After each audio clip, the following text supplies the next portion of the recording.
Daily Detroit is brought to you by the community. Support our work at patreon.com/dailydetroit. We have made it to the weekend. From the Fisher Building, this is your Daily Detroit, recorded on Friday, October 4th, 2019.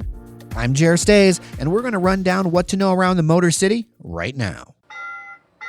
The strike against General Motors by the United Auto Workers is in its 19th day. GM is the strike target, but the UAW is in negotiations with not only GM, but Ford and FCA. Today comes word from the UAW that all non-economic and non-pattern issues have been ironed out at Fiat Chrysler. And over at Ford, 18 of 20 bargaining committees have come to an agreement. If you're not familiar with the process, generally the UAW picks a focus company or strike target for major issues and then applies that pattern across the Detroit 3. The longest strike at GM since 1970 is happening in the shadow of a federal investigation of top union leadership. It's cost GM more than $1 billion, according to a J.P. Morgan estimate. Auto workers are making sacrifices too. Strike pay is a mere $250 a week, when a higher-end worker with the union makes more than $1,200 a week. Suppliers down the chain have been laying off employees, and even non-unionized plants in Mexico that produce some of GM's most profitable vehicles, like the Chevy Silverado and GMC Sierra pickups, have been idled due to lack of parts. A former mayor of the suburb of Pontiac is gone. Willie Payne passed away Thursday at the age of 64. He had been battling ongoing health issues. Beyond serving as a mayor for 4 years, starting in 2001, Payne was a reporter, a 20-year Pontiac police veteran, and a children's book author. He wrote My Friend the Policeman, highlighting the common ground between police and their families and the families of who they serve. The memorial will be in Pontiac, and Payne's funeral will be in his home state of Louisiana. In an update to a story we previously told you about, the historic Detroit Saturday Night building is going to be demolished to make way for 12 surface parking spaces. Now we know that the demolition is going to begin in the next few days. The City of Detroit's analysis, with their own investment from retiree pension funds on the line as part of the neighboring Fort Shelby Hotel and Condo project, said that the project wouldn't be successful without razing the structure from 1914. The building is currently flanked to the left and to the right by surface parking lots. The National Park Service has awarded a $500,000 grant to a historic black church in Detroit. King Solomon Baptist Church over on 14th Street was built in 1917, and the Michigan Advance says that the money will partially be used to replace the roof. Not only is the congregation important and the building historic, it's also played host to Martin Luther King Jr. and Malcolm X. The award is part of more than $12 million distributed through the National Park Service's African American Civil Rights Grants Program. In Pay Attention to Your Local Government news, up at the Royal Oak City Hall, the League of Women Voters will host a candidate forum this Monday night, October 7th at 6:30 in the evening. The two candidates vying for mayor, Michael Fournier and Stephen Miller, are up first, and then at 7:10 p.m. are scheduled the 6 candidates for City Commission. It'll be a 2-year term for mayor, and 3 candidates will serve 4-year terms as city commissioners. There's word that there will be a new coffee shop and fried chicken sandwich place in the Jefferson Chalmers neighborhood. It'll be called Yellow Light Coffee and Donuts, and the co-owners of Green Dot Stables are involved. The concept will be on Jefferson near the Grosse Pointe border and will have, quote, affordable small batch items that align themselves with the idea that simple is delicious as long as it's served fresh and made from quality ingredients. It'll be in a 1,200 square foot space at Jefferson and Marlboro and aims to open up early in the new year. To be honest, I have so many questions about this one, but I'm excited to see what happens.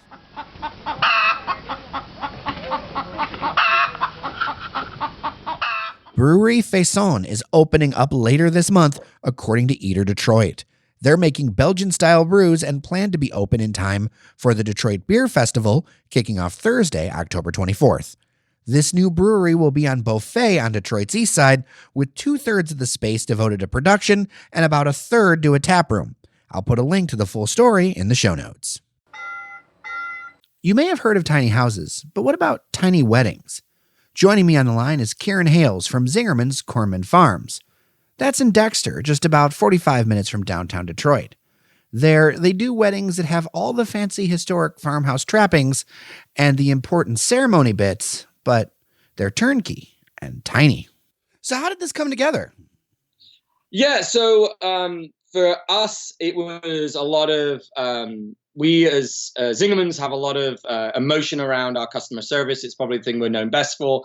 And so for us, very early on in our business, there was a lot of people that really wanted something that was smaller. Some people who had a smaller budget, a smaller guest count, and we really didn't have anything to sell them at that point. And so for us, it was fulfilling a need that product that we didn't have on our repertoire to give to people. For me, I had the crazy idea of doing that Vegas style wedding to fix this, like a drive-through Monday. I look at my communications manager, just like, don't say that. But like, I actually like that. I thought it was fun. As a Brit, the Americana-ness of that was kind of lovely. For us, you get the economies of scale of doing this all at the same time. We've come into our own now. We've settled into our healthy groove. We know how to run our main part of our business, the larger, bigger weddings. And so we can take all that great expertise and condense it down to those, 2 to 4 people or up to 10 people at max. It's a pretty successful thing for us as far as meeting that guest need. So filling in that piece that was missing in our puzzle. Yeah. So how has been the uptake with this? Is this something that's really the people, I mean, I know there's been a lot of coverage of it, but is this something people are just excited that it exists?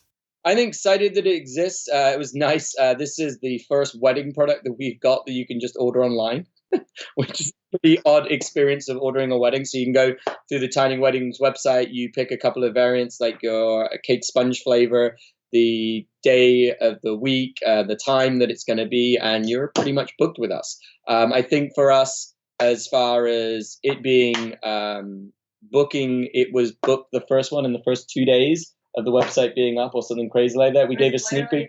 The first hour. Oh, first hour. There you go. We had the first booking. Yeah. So it went pretty well to sell something in the first hour. The website being up was pretty good for us. For us, it's now getting up like the other seasons. So getting up getting the website up and running the first time, getting that first season ready. It's now folding it out because we'll do this every quarter for us. Okay, so let's talk a little bit about the nuts and bolts for maybe folks who are uninitiated. Let's talk about the venue. What exactly are we talking about here? So the venue, built in 1834, it's a farmhouse that was built for a doctor called Dr. Gray. It sits on 27 acres. It's got a barn that was built in 1837. There's extensive grounds. And so when you're here, a lot of the process will happen in our beautiful barn.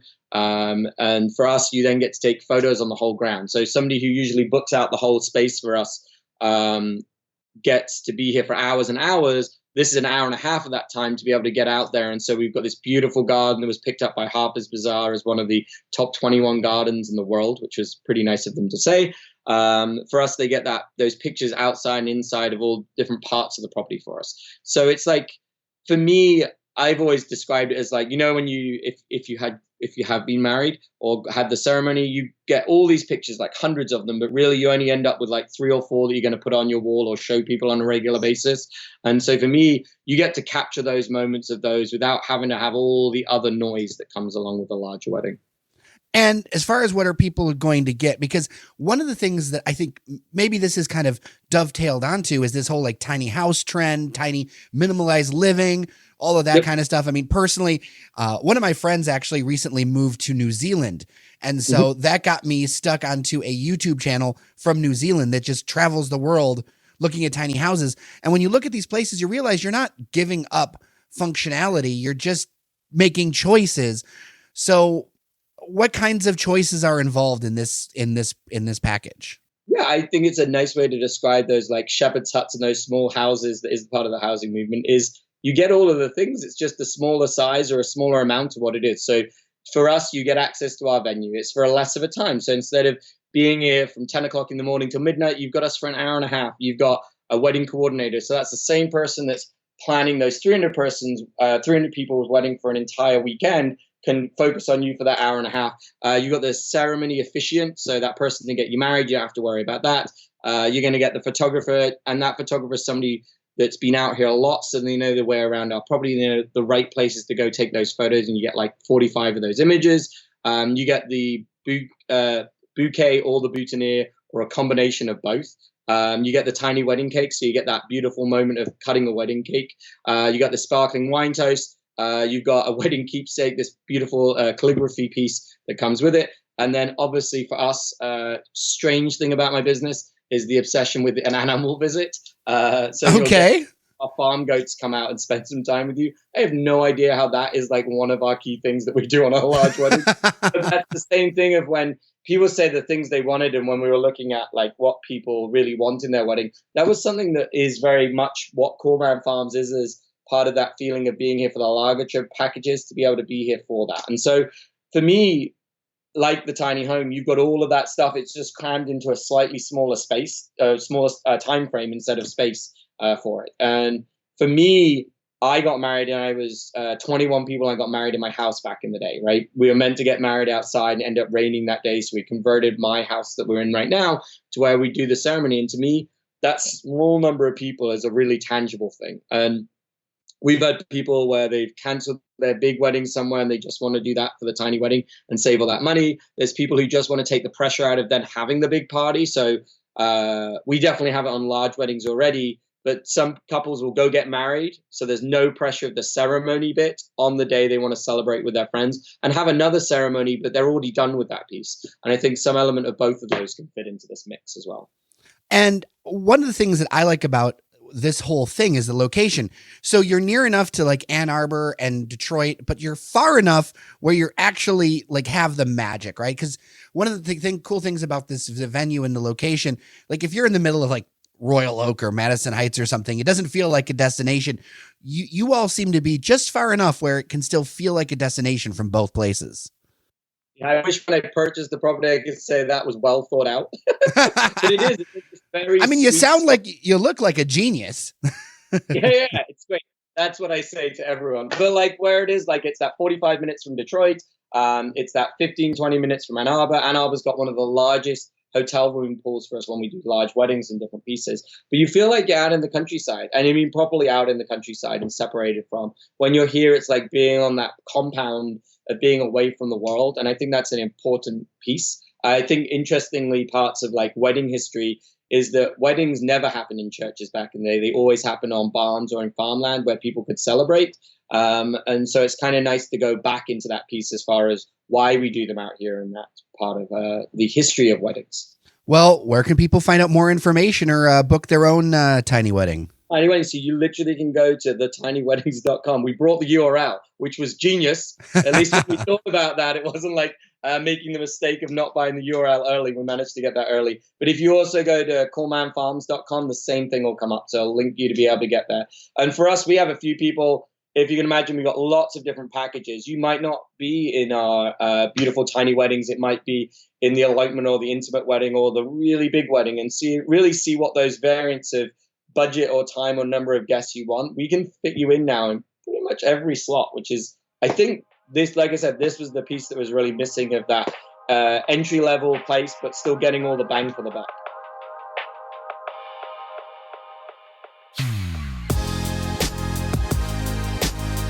And there you go. We're done for today. Thanks to those who lend a helping hand, big and small, to make this whole show happen. Sven Gustafson, Cheyenne Noserini, Randy Walker, Zach Lewis, and of course, our members on Patreon at patreon.com/Daily Detroit. I also wanted to shout out Cheyenne really quick, as next week she leaves for Atlanta for a week to go to the She Podcast Conference. That's America's largest gathering of female podcasters and podcast producers. Next week, we have some great conversations lined up. Finalists for Hatch Detroit are coming in the studio, and they will be making their pitches on air right here on the podcast. People from TEDx Detroit are stopping by, which, by the way, we will be podcasting live from the conference, so excited about that one. And with all of that, I'm Jer Stays. Take care of each other, and I'll see you around Detroit.